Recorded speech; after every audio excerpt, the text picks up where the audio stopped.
तो जैसे उसमें क्या है कि जो स्ट्रेस एग्जीबिशन है, जो बकरी के गर्मी में ऋतु काल में आने की उम्र है, तो वो कई बार जो है 5 महीने में आ जाती हैं, 6 महीने में आ जाती हैं, है ना। या जो जमुनापारी जो लार्ज साइज, अच्छा मैं इससे पहले एक चीज़ और बता दूँ, वैसे आपको नस्ल के बारे में तो क्लास आपकी हो गई है कि नहीं हुई है? तो आपको पता होगा, तो फिर भी मैं मोटे तौर पर बता देता हूँ कि हमारे देश में कई तरीके से नस्लों का क्लासिफिकेशन किया गया है। उसमें से एक क्लासिफिकेशन है बॉडी साइज। तो कुछ ब्रीड हमारी लार्ज बॉडी साइज की है, बड़े आकार की है, जैसे कि जमुनापारी, बीटल, झकराना, सिरोही, झालावादी, गोहिलवादी। फिर जो ज़्यादातर बकरियां हैं वो मध्यम आकार की हैं, जिसमें कि हमारी बर्बरी है, सुरती है ना, मारवाड़ी है, उस्मानाबादी, संगमनेरी, ये सब जो है ना ब्रीड्स जो है, साउथ की भी ब्रीड्स, मालाबारी वगैरह सब, ये मीडियम साइज ग्रुप है। जो हमारे ईस्टर्न पार्ट की गोट हैं, इसमें प्रमुख तो ब्लैक बंगाल है, लेकिन आसाम है, नागालैंड की सुमिनी है ना, या अंडमान निकोबार की टेरेसा है, या अंडमानी गोट है, ये सब छोटे आकार है और बेसिकली ब्लैक बंगाल से डेवलप की है। तो जो ब्लैक जैसे मैं बता रहा था कि जो बड़े आकार की बकरियां हैं, तो इनकी जो पहली बार गाभिन कराने की जो सही उम्र है वो 12 महीने, 12 से 14 महीने है, और उनका जो वजन है वो 20 किलो। तो जो मध्यम आकार की हैं उनमें 10 से 12 महीने है, और जो मिनिमम बॉडी वेट है वो 16 किलो। और जो स्मॉल साइज गोट ब्रीड हैं, जैसे कि ब्लैक बंगाल है, आसाम हिल है, तो इसमें जो मिनिमम बॉडी वेट है वो 8 kg है, और जो रहेगा तो बच्चों की ग्रोथ अफेक्टेड होगी आगे चल के, क्योंकि इसका आकार जो है वहीं रुक जाएगा, तो उससे जो बच्चे पैदा होंगे वो भी छोटे आकार के होंगे। तो कहने का मतलब है कि आपने थोड़ा सा बचाने के चक्कर में बड़ा खो दिया।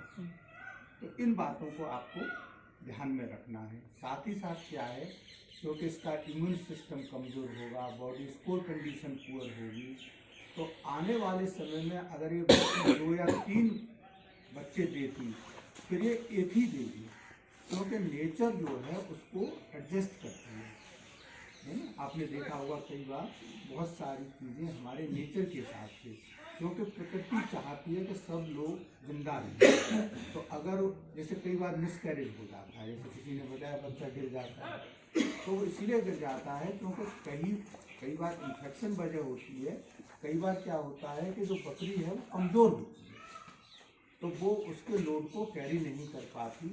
प्रकृति ये चाहती है कि वो जिंदा रहे, तो इसलिए उसको अवॉइड करा देती है, ठीक है ना। तो हमें इस बात का ध्यान रखना है। अच्छा, तो ऐसे ही मैंने आपको बकरियों का बताया, ऐसे ही बकरों का भी है। तो जो मेल है, तो मेल में क्या है कि हमें उसको, आइए कर्नल साहब आइए, कहाँ रह गए थे आप? अच्छा, कोई बात नहीं, बैठिए। सब लोग बैठे। अरे जरा एक चेयर लाओ।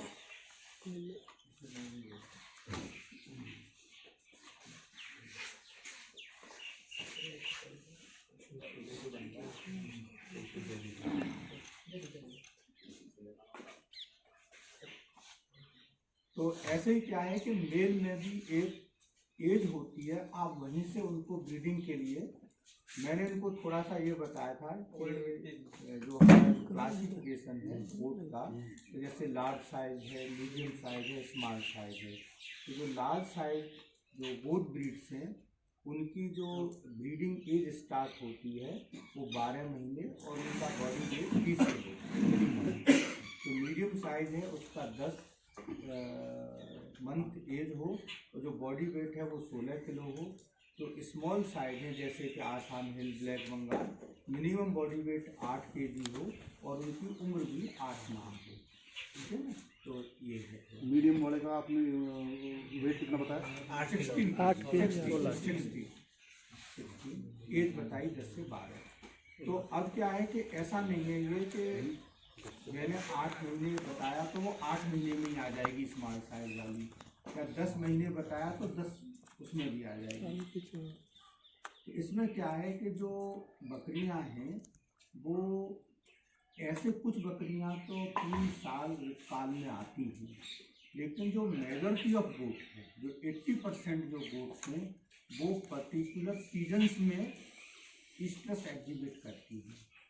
तो वो हैं मार्च, अप्रैल, मई और 15 जून तक। थोड़ा बहुत इधर उधर हो सकता है ना। तो ये हमारा समर सीजन है।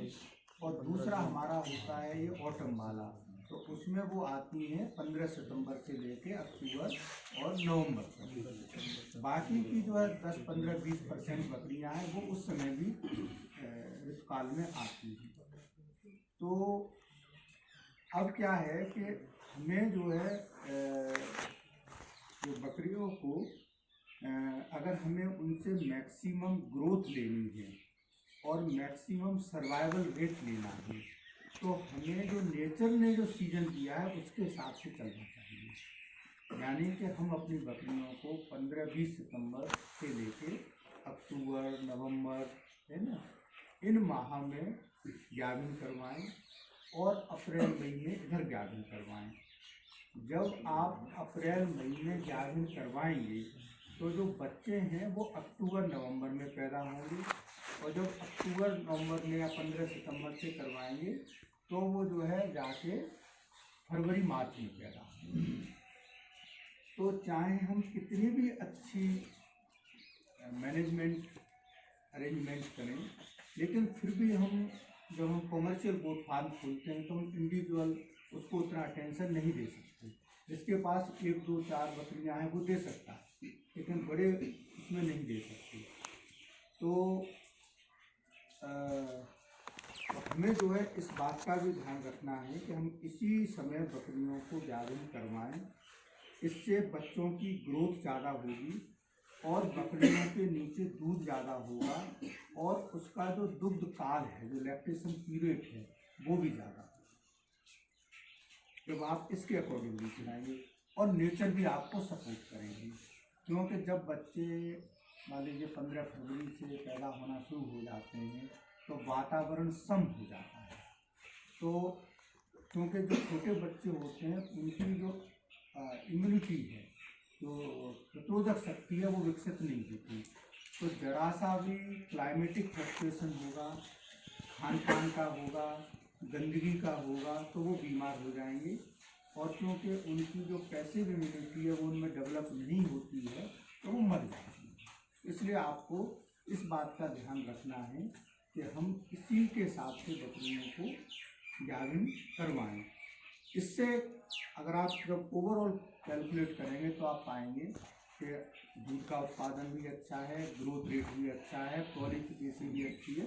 लेकिन आपको एक आध महीने जो गर्मियों का है ना वो एकोमोडेट करना पड़ेगा, है ना। इस बात का आपको ध्यान रखना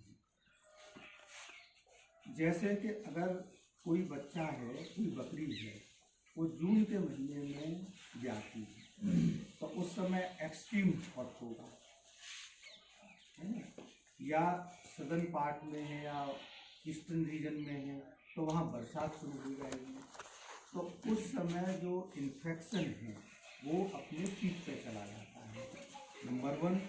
नंबर 2, जैसे ही रेन स्टार्ट होती है तो जो बरसात है उसका सीधा सीधा संबंध है बकरी के दूध से और दुग्ध काल से नकारात्मक कोरिलेशन है।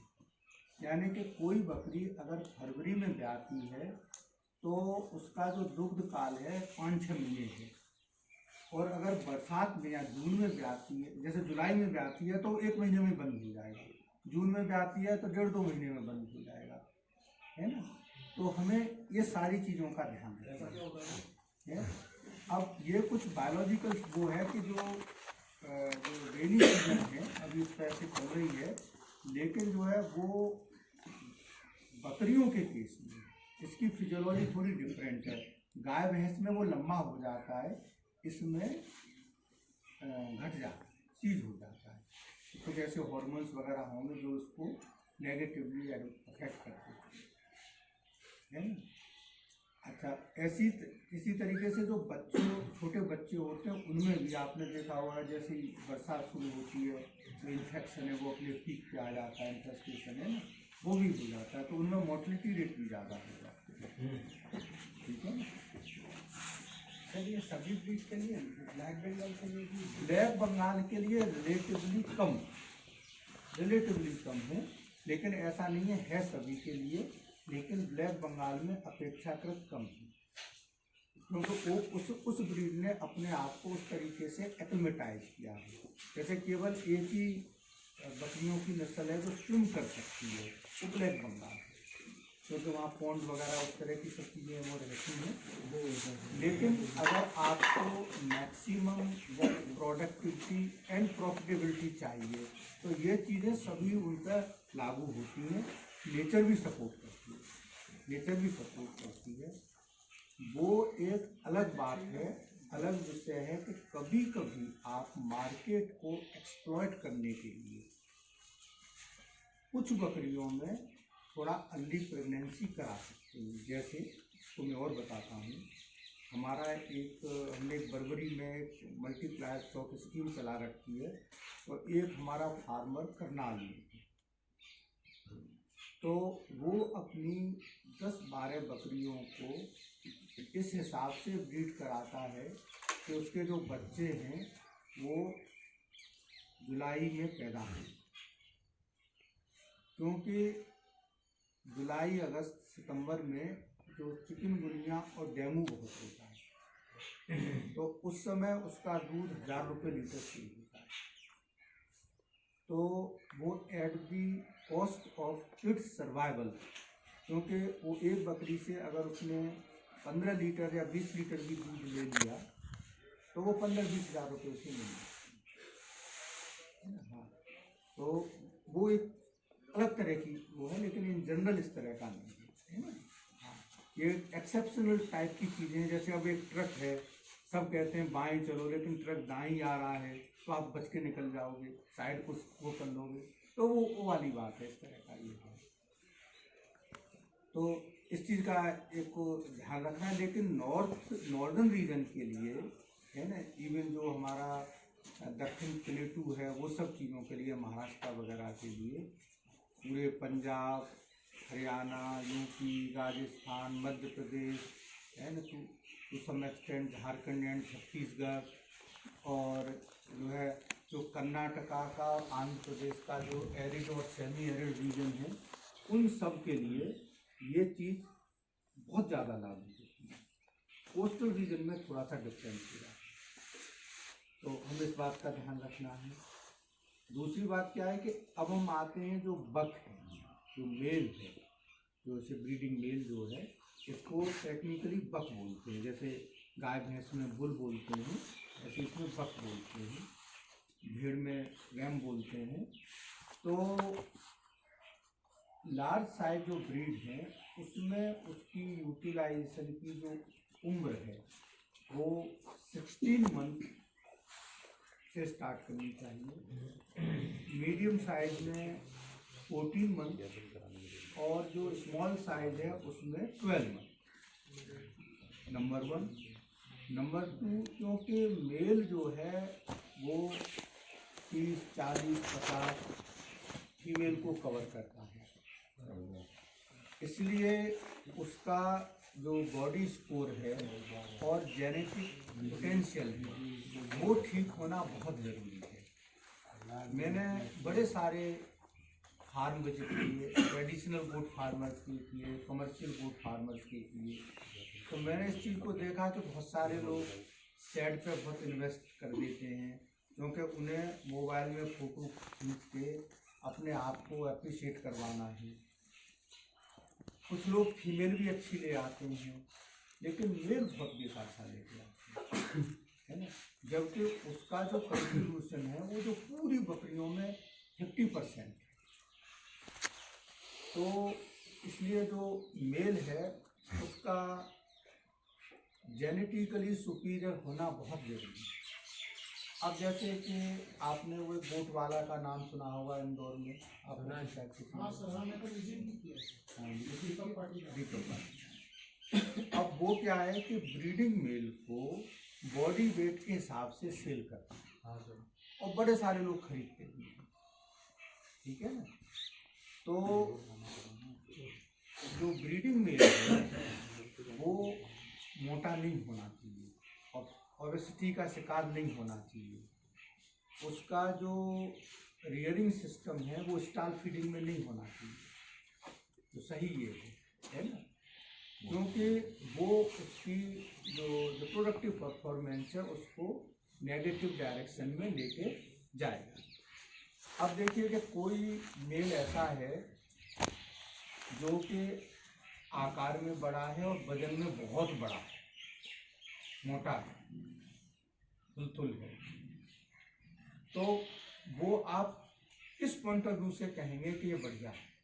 आप सब लोग पढ़े लिखे हैं, ज़्यादातर लोग पढ़े लिखे हैं, है ना, क्योंकि उसका जो बॉडी वेट है वो और भी कई कारणों की वजह से हो सकता है। जैसे कि आप उसको हाई कंसंट्रेट डाइट दे रहे हैं, ठीक है, तो वो मोटा हो जाएगा। आप एक्सरसाइज करवा नहीं देंगे तो वो मोटा हो जाएगा, ठीक है।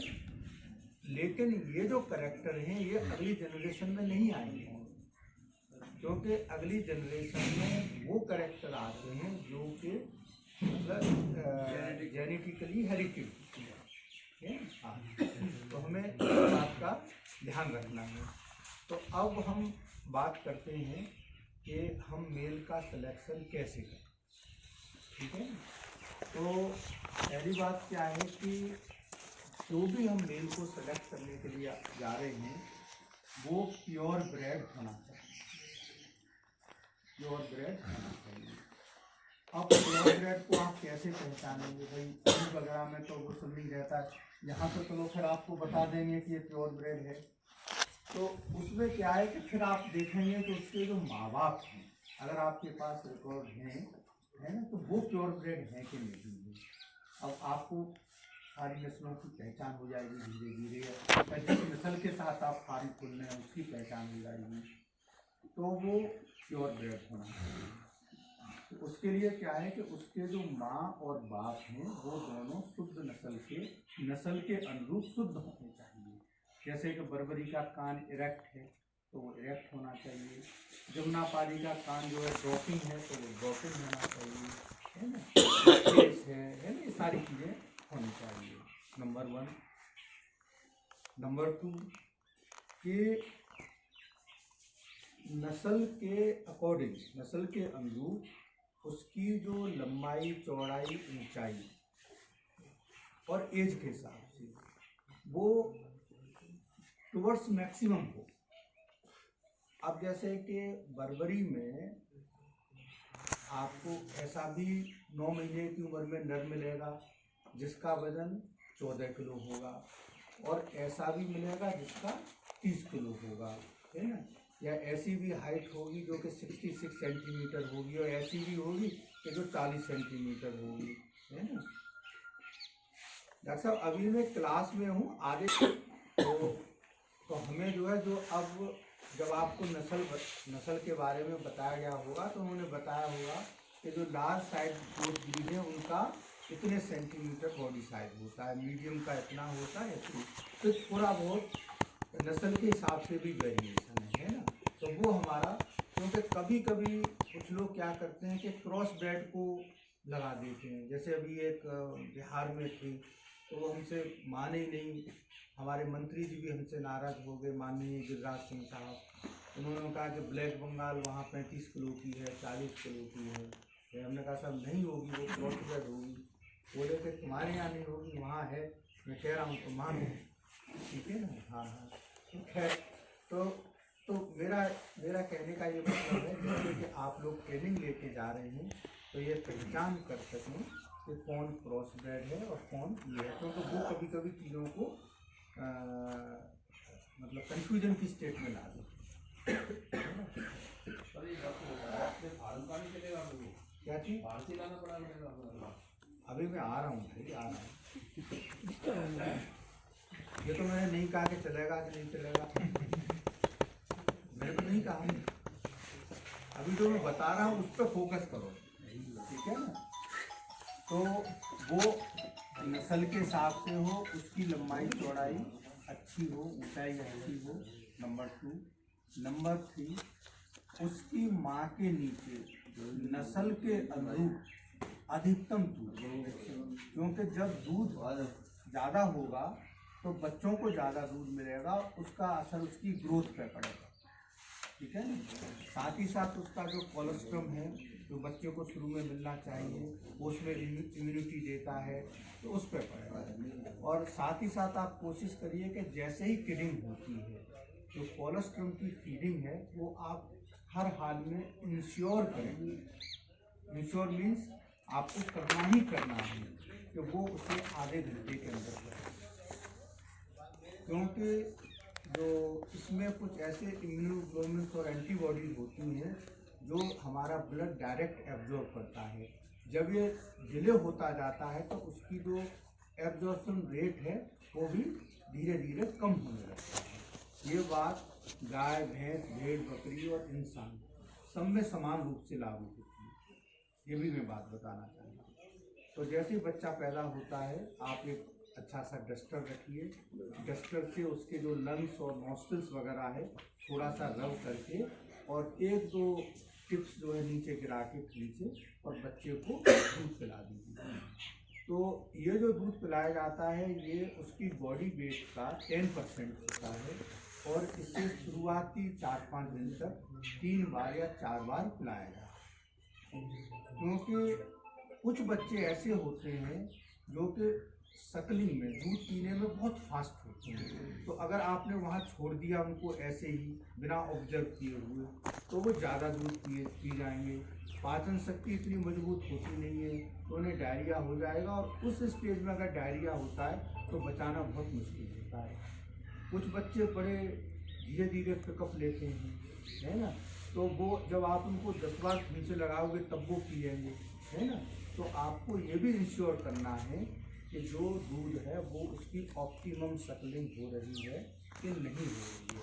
यही एक इम्पोर्टेंट आस्पेक्ट, बहुत इम्पोर्टेंट आस्पेक्ट है किड्स के सर्वाइवल में। साथ ही साथ आप इस चीज़ का भी ध्यान रखेंगे कि वहाँ पे जो सफाई है वो बहुत अच्छी होनी चाहिए, और सफाई के साथ साथ क्रॉस वेंटिलेशन भी होना चाहिए, यानी कि दिन में वहाँ पे धूप आनी चाहिए जिससे वो सबको बाड़े को डिसइंफेक्टेंट कीटाणुओं को मार दे, ठीक है ना। और फिर 4-5 दिन के बाद जो है आप जो है 2 बार दूध पिलाएं। जो बच्चे कमज़ोर पैदा हुए हैं या ट्रिपलेट, क्वार्टर प्लेट, पेंटाप्लेट यानी कि 3, 4, 5 के रूप में पैदा हुए हैं, क्योंकि जब वो जो 2, 3, 4 के रूप में पैदा हो रहे हैं तो थोड़े कमज़ोर भी होंगे, या बकरी थोड़ा समय से पहले बच्चा दे दी या बकरी को प्रॉपर डाइट नहीं दी तो भी थोड़े बच्चे कमज़ोर हो जाते हैं।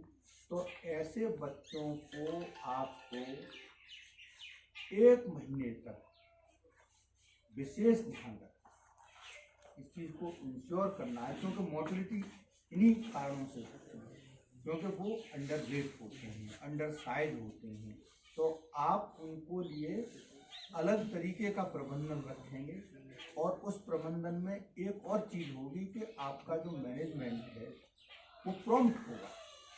जैसे कि कोई बच्चा जैसे बर्बरी के केस में मान लीजिए 2.5 किलो का पैदा हुआ, अगर आप उसे 1 घंटा दूध नहीं पिलाते तो उस पर कोई असर नहीं पड़ेगा। लेकिन कोई बच्चा अगर 750 ग्राम का है और अगर आप उसे 1 घंटा डिले करते हैं तो उस पर असर पड़ेगा।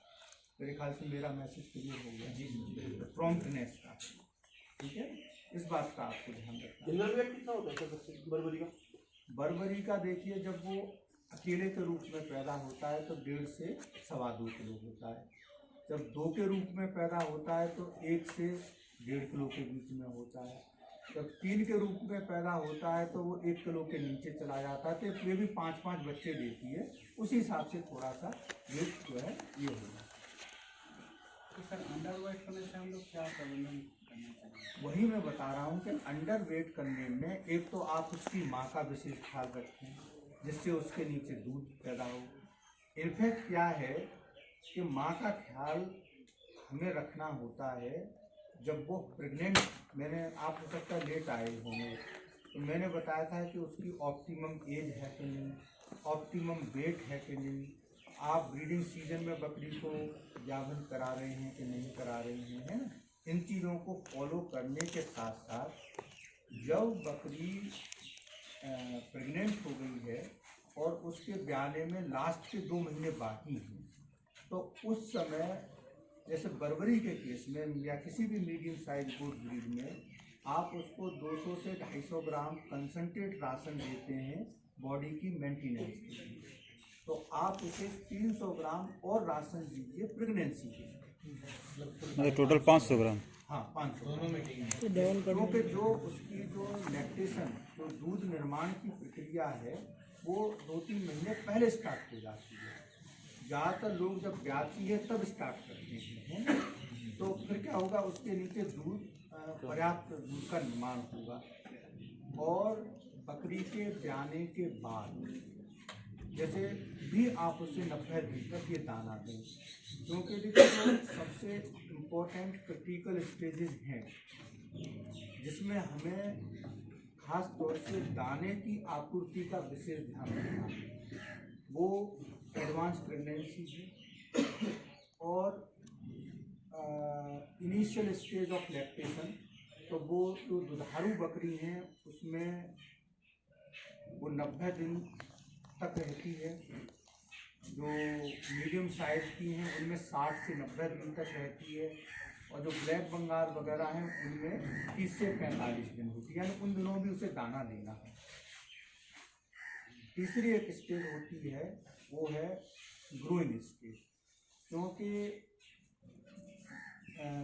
जो बच्चे पैदा होने के बाद थोड़ा सा नस्ल के हिसाब से वेरिएशन है, लेकिन अर्ली एज में जो ग्रोथ रेट है वो बहुत फास्ट है, यानी कि 70 ग्राम से लेके 120 ग्राम तक पर डिपेंड करता है ब्रीड पे और खाने पीने के ऊपर।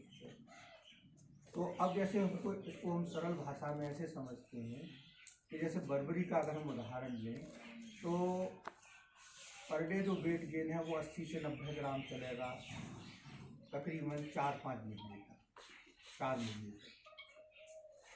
और इस समय जो दाने की खुराक है वो भी कम रहेगी। फिर 4 महीने से 9 महीने तक वो ऐसा आ जाएगा कोई 60-65 ग्राम। दाने की खुराक इस समय भी थोड़ी कम रहेगी। कम का मतलब जैसे पहले 150 ग्राम था, फिर 250 ग्राम हुआ।